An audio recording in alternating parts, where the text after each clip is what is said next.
Continuamos en La Venganza Será Terrible. Estamos hoy en la versión sin público presente en los estudios de AM750. Les recordamos que en las redes sociales nos encuentran en Facebook, en La Venganza Será Terrible, sitio oficial, y en Twitter en @lavenganzaradio. Recordaremos hoy algunas historias de extravagancias médicas de otros tiempos.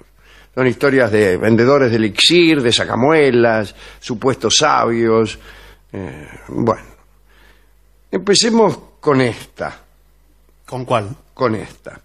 José Recuero era un español que vivió en el siglo XVIII. Era ciego. Su prodigiosa habilidad como médico era reconocida en Villa de la Mancha, en la zona de la Mancha, naturalmente, y más precisamente en los campos de Calatrava y de Montiel. Aseguraban los vecinos de esa región que Recuero era ágil de manos para tocar la vihuela y que podía curar con la música a los enfermos. Lo hacía con jotas, con fandangos y seguidillas. Pero donde con más asombro se veía la eficacia del doctor Recuero era en el tratamiento de las picaduras de las tarántulas, productoras de un mal horrible, conocido en esos tiempos como tarantismo. El doctor Francisco Cid, miembro de la Academia de Madrid y médico titular del Cabildo de Toledo, escribió un libro para demostrar con curiosos datos que el tarantismo se curaba con la música, al modo como se hacía en la Puglia, en Italia. En tal obra se decía que en La Mancha habían muerto varios por no encontrar quien les tocase la tarantela o por haber llegado tarde el que la debía interpretar. Este médico ciego y guitarrista, José Recuero, había viajado a Italia y se había instruido en todas las tarantelas que se tocaban en el país para poder curar a los españoles picados por la tarántula. Una araña así de grande. Bueno, señor, bueno, no hace falta hacer así. Esto. No importa. Bueno, así por lo menos. Sí, grande y peluda. Es de las más grandes y de las más peludas. Sí, señor. Sí. Un viaje de estudios medicinales había sido después de todo aquel, ¿no? Sí. Un viaje para aprender a tocar tarantela, pero con fines terapéuticos. En febrero de 1783, el noble Manuel de Córdoba sufrió una picadura. Lo picó una tarántula. Ya estaba en su última confesión el tipo, ¿no? Cuando se acercó José Recuero. Dice la crónica que Recuero peló la viola y empezó con un fandango. El enfermo permaneció quieto hasta que Recuero inició una tarantela. Entonces Manuel de Córdoba empezó a bailar con ligereza y sin perder el compás. Parecía el más diestro bailarín. Los presentes se reían al ver bailar a un hombre que por otra parte jamás había bailado con ninguna música en toda su vida. Y le gritaban cosas como, ahí va el cachafaz, qué sé yo. Sí. José Recuero hizo bailar al enfermo toda la tarde, meta tarantela y el enfermo sanó. Y el método de Recuero fue famoso y muy solicitado, tanto que el rey Carlos III lo llamó cuando enfermó. El ciego Recuero tocó para el rey alguna música, pero fue en vano, porque en verdad al rey no lo había picado ninguna tarántula. Tanto es así que se murió. Bien. Otro asunto. Este es el de Recuero. Un cirujano poco escrupuloso del siglo XVIII, esta vez en Francia, fue el señor Jacques Bollier, llamado también, como apodo tenía Frère Jacques, le decían el Frère Jacques. Dicen que operaba este señor los cálculos hepáticos de un modo sorprendente. Lo notorio en el método de Frère Jacques era que hacía las operaciones de una forma grosera y muy poco científica. Y también era asombroso que era uno de los pocos en el mundo que se atrevían a hacer esta operación difícil, que era la operación de cálculos hepáticos. Los conocimientos de este hombre en anatomía eran más bien producto de su antigua profesión, porque había sido verdugo. Frère Jacques fue uno de los que diseñó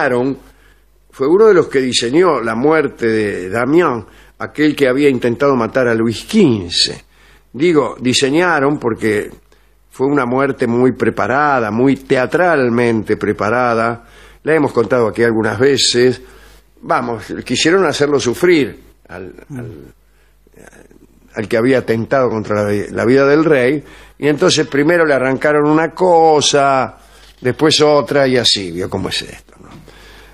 Esto le proporcionó a este hombre profundos conocimientos de anatomía.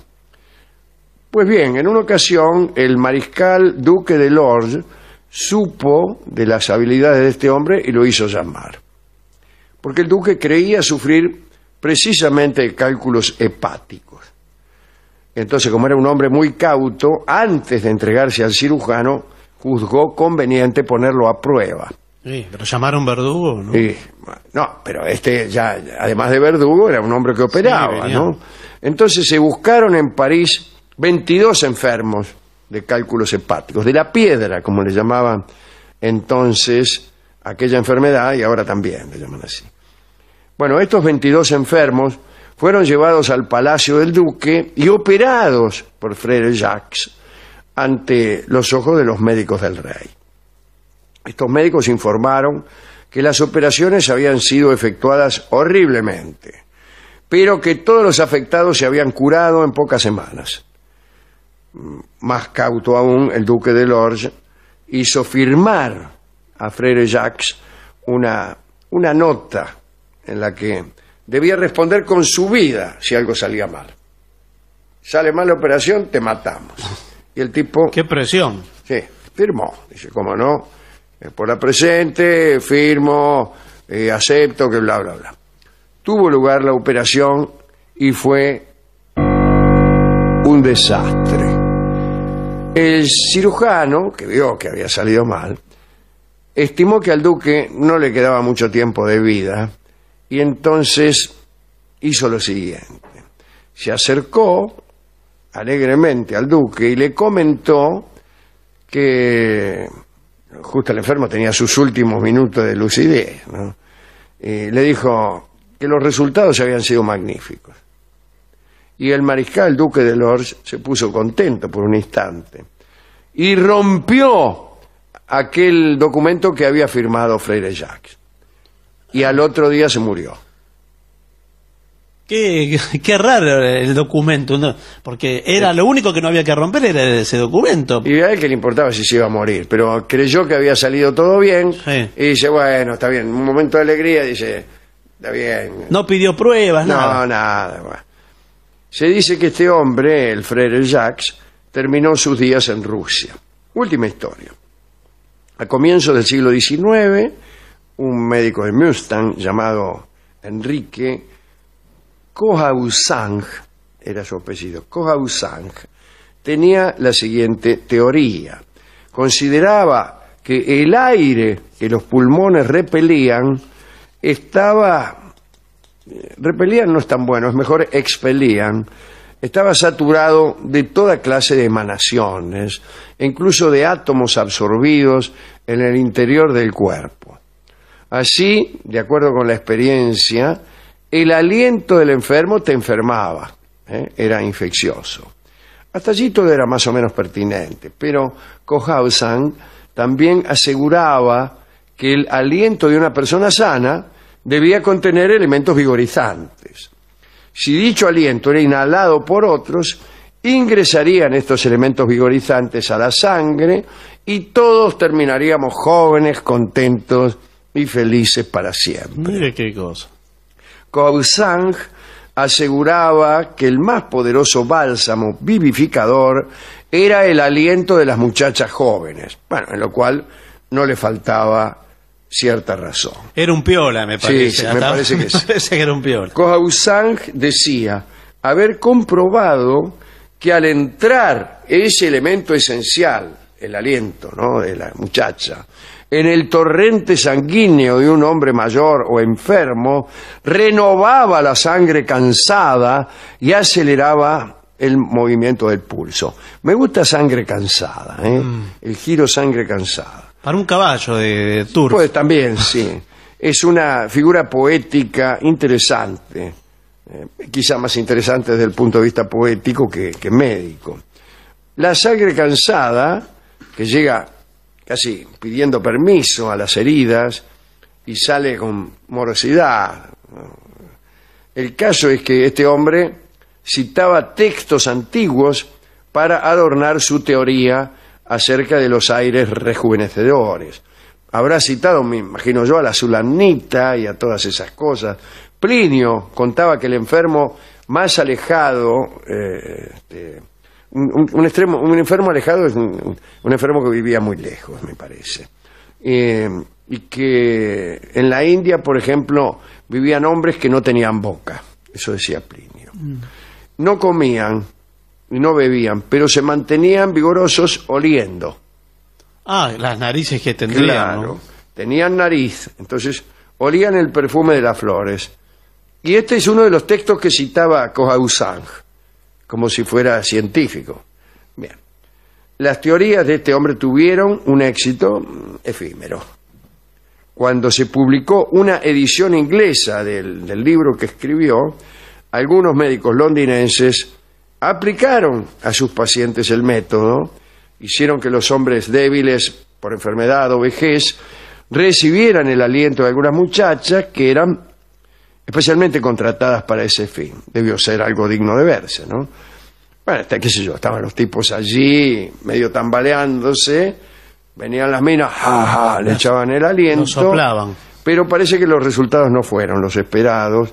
Bueno, depende de lo que uno esperara, ¿no? Lo que quiero decir es que los tipos no se curaron. Bien. Más tarde aparecieron quienes, olvidándose por completo de los fines del tratamiento, garpaban no para curarse, sino porque les gustaba que una joven lo soplara. Entonces iba y decía, a ver, hágame soplar un rato, que me siento un poco caído. Estoy medio bien. No sabemos qué fue de este extraño doctor Kohausang, pero aquí termina esta selección de disparates médicos. Tengo algunos otros, como cualquiera que haya ido alguna vez a hacerse curar algo, ¿no? ¿A quién dedicar esto? Yo creo que a los médicos argentinos, que son los mejores del mundo y que son reclamados en todas partes. ¿En dónde, señor? En todos los lugares quieren médicos argentinos, como así también enfermos argentinos, que son solicitados por todos los hospitales. Triunfan en todas partes. Los enfermos argentinos, los médicos argentinos y los argentinos en general. Triunfan. ¿Saludables o enfermos? Sí, los argentinos triunfan. Siempre descubren algo, etcétera. Bueno, y a mí el personaje que me gustó es Recuero, el ciego, guitarrista y médico, porque además tenía que ver con la música y bien puede ser el motivo de nuestra ilustración musical. Ya que se dice que tocaba tarantelas para curar la picadura de tarántula, pues entonces escuchemos una tarantela, la tarantela napolitana de Rossini, también llamada La Danza, que va a cantar para todos nosotros Luciano Pavarotti, que puede ser aprovechada por todos aquellos que estén en cama después de haber sido picados por una tarántula, que es una araña grande así y peluda.